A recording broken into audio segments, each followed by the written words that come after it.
Hello po sa inyong lahat. Ang gagawin natin ngayon ay magda-download tayo ng video sa Facebook na walang ginagamit na anumang application.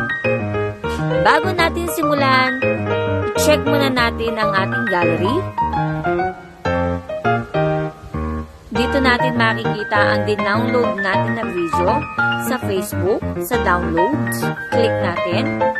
Ang pinakahuli kong din-download ay yung may batang lalaki.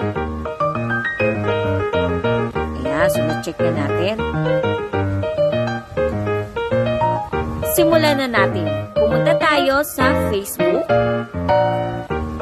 Then, search natin ang video na gusto nating i-download. Ayan, so ito yung aking ida-download.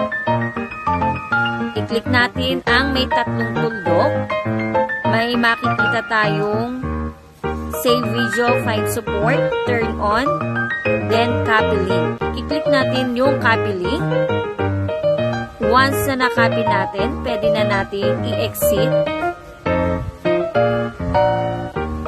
Pumunta naman tayo ngayon sa internet browser.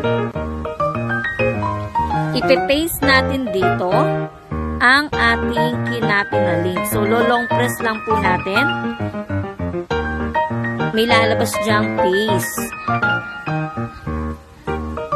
Then, dito sa pinaste natin, may makikita kayong tatlong W.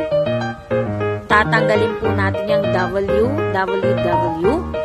Papalitan natin ng M basic.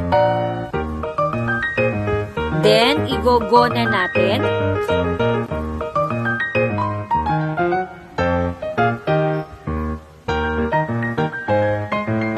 So, iyan po yung kaninang video na gusto nating i-download.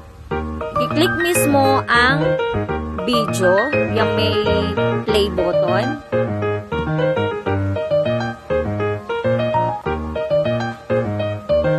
Dito naman po, may makikita tayong tatlong tuldok sa bandang kanan sa ibaba. I-click po natin yan. May lalabas na download.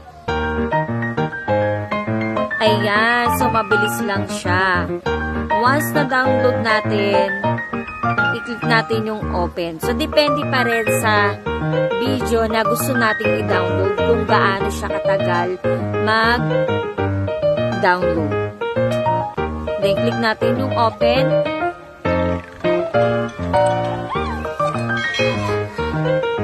So, okay na po siya. I-check natin yung ating gallery. Ayan, sa downloads natin may nakalagay na new.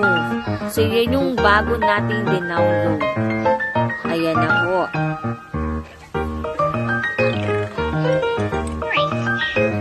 So, ganan kadali po ang pag-download ng video sa Facebook na walang ginagamit na anumang application. Maraming salamat po sa inyong panonood.